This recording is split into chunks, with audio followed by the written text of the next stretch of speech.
We often think of abuse in a very outward or physically damaging way, but abuse can also be caused by what's not there.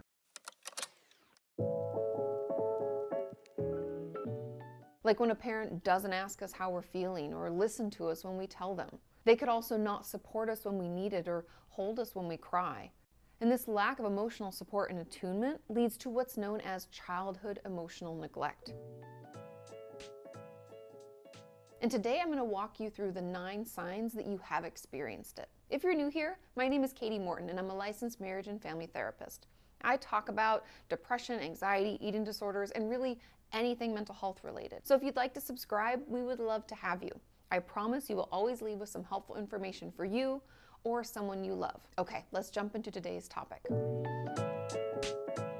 Before I get into the signs, I just want to say that most parents who fall into this category aren't doing this to be harmful or malicious. They usually don't even know that they're neglecting their child's emotional needs because they aren't connected to their own and have never cared for theirs or anyone else's emotions before. And this doesn't mean that what they did is okay or that we don't have the right to be hurt or traumatized by it. I just wanted to give you a fuller picture of what's going on. The first sign that we've been emotionally neglected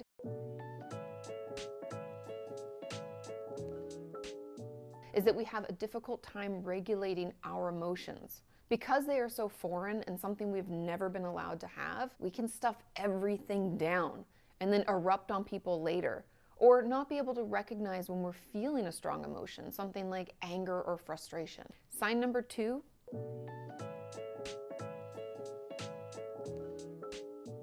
we have a pattern of unhealthy relationships. And these are usually relationships where we are dependent on, like codependence, or where there aren't any boundaries, otherwise known as enmeshment, where their emotions are our emotions, or we could possibly find ourselves in another abusive relationship where our emotions are ignored, shut down, or minimized. And we'll find we have relationship after relationship, whether it's romantic or friendship, that looks just like this. I was taking a yoga class online last week, and the teacher said something that stuck with me. He said that when we're anxious, stressed, or scattered, we waste energy and can feel more tired as a result.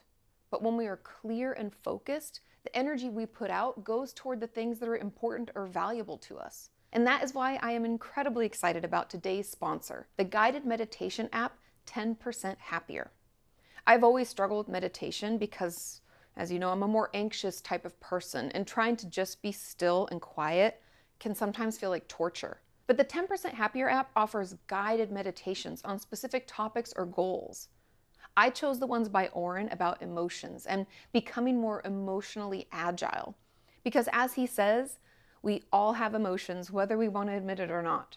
And while I know I have emotions and I'm incredibly aware of them, I don't always feel like I manage them well. There was something powerful about not feeling like I had to do something, just reflect, that kept me coming back to the app every day. I know meditation can feel scary, or for some it's a little too woo-woo, but 10% Happier breaks it down and makes it more accessible. I hope you can give it a try and see what it can help you with. Get your 1-month free trial to the 10% Happier app and access simple exercises that help you with life's challenges. Just go to 10%.com/Kati. The next sign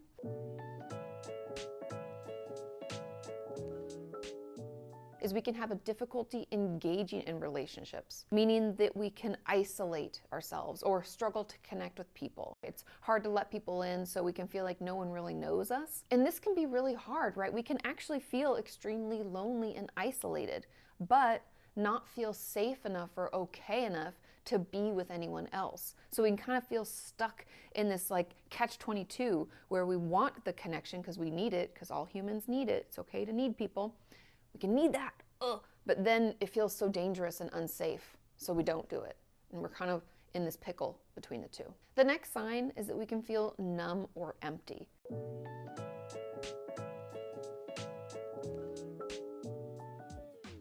And this happens as a result of the fact that our parents never checked in on us, never asked us how we were doing and really listened, never taught us how to check in with ourselves.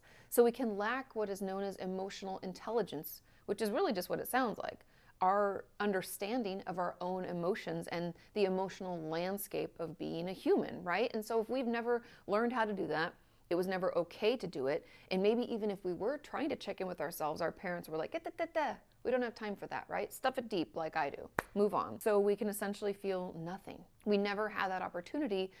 Therefore, we think no emotions are okay, and we can struggle to connect with any of them and feel just completely void of anything. Feeling empty and numb is something I've heard over and over again from members of our community and from my patients. And so it's almost like because we don't know how to identify anything we don't feel anything, or at least we think we don't.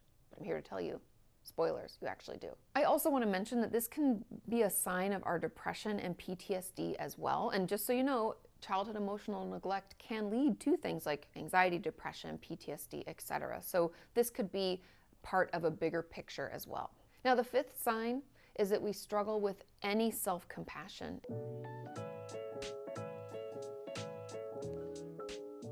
And can have a really difficult time nurturing ourselves. And if we think about this, this is an obvious side effect of emotional neglect, right? If no one's ever offered us support and compassion or nurtured us and showed us what that looks like, we have no knowledge of how to give it or how to do it. And we can also get caught in this shame spiral of like, something's wrong with me. I'm not deserving of this. I'm not enough. Therefore, I shouldn't be taken care of. No one should be compassionate with me, right? Something's broken and wrong inside. And this can also lead to us being really hard on ourselves or having unrealistic expectations, which in my practice has presented itself as my patients being really perfectionistic, thinking everything has to be just right. And sometimes we can even do this, hoping that if we do everything just right, then and only then will we be worthy or be able to ask for things and to accept them, right? It's almost like we have to earn it versus what we should have heard growing up is that you are worthy of it, you are important, you are enough. But because we didn't get those messages, it can be hard for us to accept it. An important piece of this is also the fact that we tend to, those of us who struggle to give ourselves compassion and to nurture ourselves, can give that to other people in spades. We can be extremely kind and compassionate for others, and we can be really patient with people, but we just can't give it to ourselves. So just consider, do you allow others to share what's upsetting them? And you are loving and supportive, but it doesn't feel okay to share what you're going through. Just take a minute and consider that. Sign number 6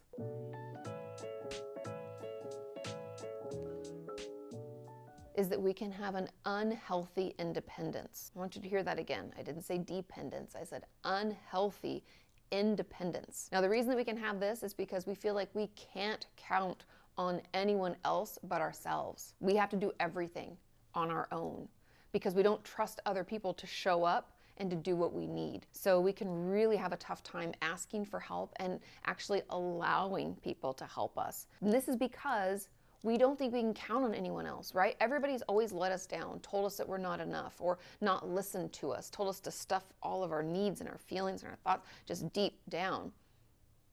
Therefore, who can we trust?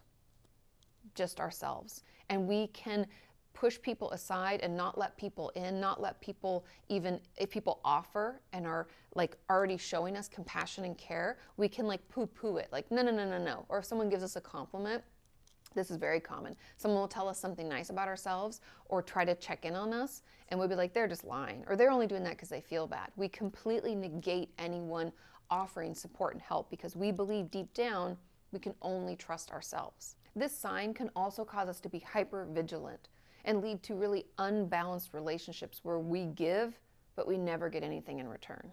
The next sign, and this is kind of woven into every sign,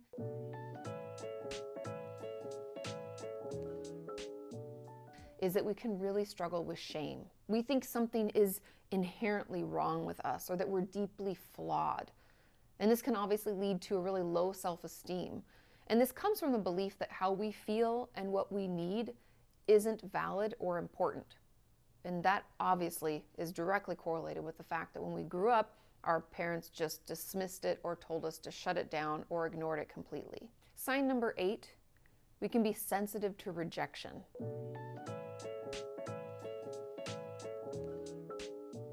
Since we could have grown up feeling constantly rejected, right? If we came to our parents and were asking for support and care, and they're like, you're too much, or that's not important, or sit down and shut up, we can feel very sensitive to anyone in our lives putting us down or not wanting us around or feeling like they don't accept us, because it can remind us of what our childhood was like. It can be extremely triggering. And the final sign, sign number 9,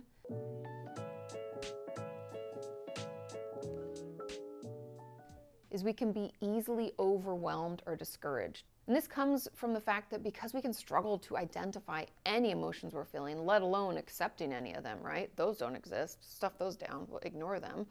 When we do feel something or we have something big happen to us, we don't know how to deal with it.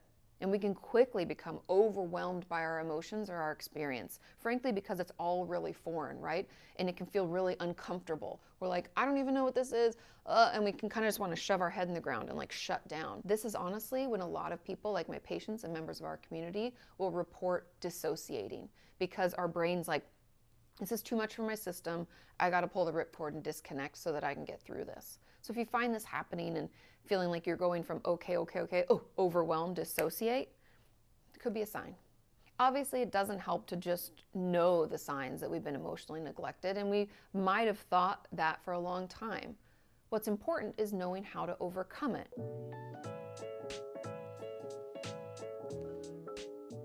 And my first tip, I know you guys aren't going to like this answer, but it's the truth, is inner child work. Now, in order to have our thoughts, feelings, and needs finally listened to, we're going to need to get back in touch with our younger self and offer that up to him or her. Now, I know a lot of people feel like, but that's just weird, and like, I can't just give myself what I needed. I'm here to tell you that you can. And I am putting together an inner child workshop. You can click the link in the description to learn more if you're struggling with this step. But we can utilize tools like children's books, looking at photos or videos of us as a child to kind of reconnect and to hear from our child self what they're so desperately craving. And then adult us, because we have more means, right? We have more resources at our disposal, we can offer that to child us. And that can be through letter writing. There's a ton of different exercises. Like I said, I'm putting together a workshop because I know a lot of you have struggled with this, but inner child work can really help us heal. My second tip is to be more aware of our feelings. I know, feelings, ugh. But I promise you, we all have them. We have tons of them each and every day. We just don't take the time to acknowledge them.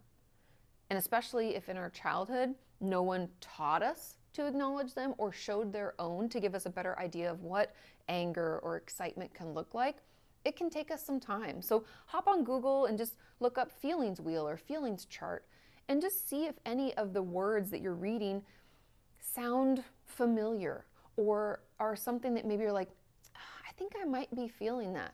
Just start tapping in, start trying to pay attention little by little. And my goals always start really small by trying to identify one a day.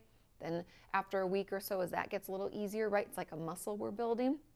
Move up to 2 a day, to 3, 4, and I always end around 5, even though we have a lot more feelings than that each and every day. Don't feel like you have to do an exhaustive list, but getting more in touch with them is going to be incredibly healing. My next tip is to practice what is called the story of an emotion. And it's honestly just like what it sounds like. When we feel something, tell me why that feeling exists. Not in a judgmental way, and be like a detective about it. A detective about your emotions. Okay, so I feel extremely excited. Let's just pick that. I'm so excited. Why am I excited? Let me think. Okay, that's because yesterday I checked a big to-do off of my to-do list. I really did. I'm not lying. I honestly did. So I checked that off my to-do list. So I'm excited because that's done, and that means that the inner child workshop is coming to fruition. I've put in all this work, and that's where it's coming from. That's the story of that emotion for me, that excitement emotion.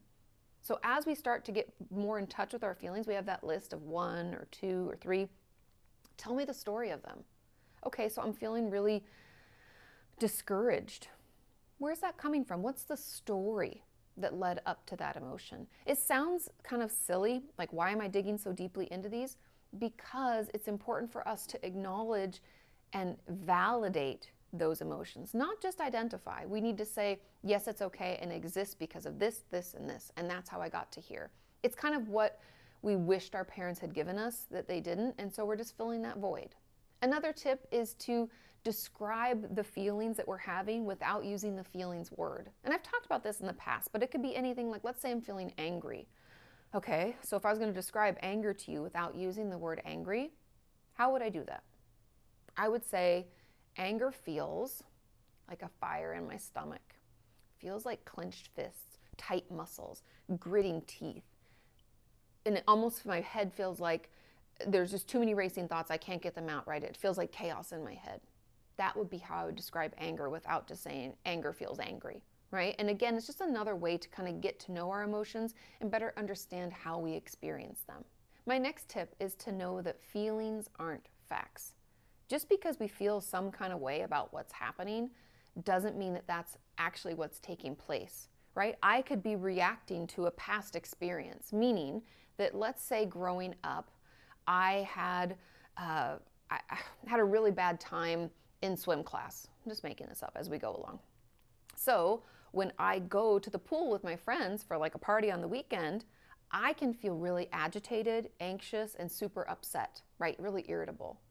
But those feelings don't mean that the situation right now is agitating and upsetting. It's actually something that happened before, right? So I know this is kind of maybe hard to conceptualize or understand, but what it means is we can have feelings for a lot of different reasons, which is why it's important to do the story of an emotion. And those feelings don't mean that it's tied directly to the reality of what's going on right now. My next tip is to take some time recognizing what needs we have. And this is hard. This is often work that I would encourage you to do with a therapist because our needs have never been attended to or never validated. Therefore, we can struggle to even acknowledge what they are. But I encourage you to start with your basic needs, right? We all need food and water. We all need sleep. And we all need connection. Okay, so those are just 3 basic needs I want you to start with. And then the next step is to try to do things to meet those needs. Meaning, am I giving myself food every 3 to 4 hours? Am I drinking enough water? Am I making time to connect with people who understand me? This might just be with our therapist or with one friend. That's fine. That is sufficient. But just taking some time to acknowledge those needs and making some steps to meet them is going to be incredibly helpful. And these final 2 tips are really quick ones. And that first is mindfulness. It's important to get in touch with what our body's feeling, what we're experiencing, so that we can identify our emotions and what we're going through earlier on. Helps to tap in. And the last tip is that once we get better at identifying our emotions, we can take it one step further and figure out what that emotion is asking for. For example, if we're feeling angry, does that mean that we need to be heard and understood? I know, it's kind of hard, but helpful. Or if we're feeling sad, does that emotion tell us that we need to do some self-care or connect with someone? Just try to consider what your emotions are asking for, because then we can actually meet that need. I hope you found this helpful. If you feel like I left anything out, because trust me, there's so much I could talk about with regards to this, but leave it in the comments down below. I hope you have a wonderful rest of your week, and I'll see you next time.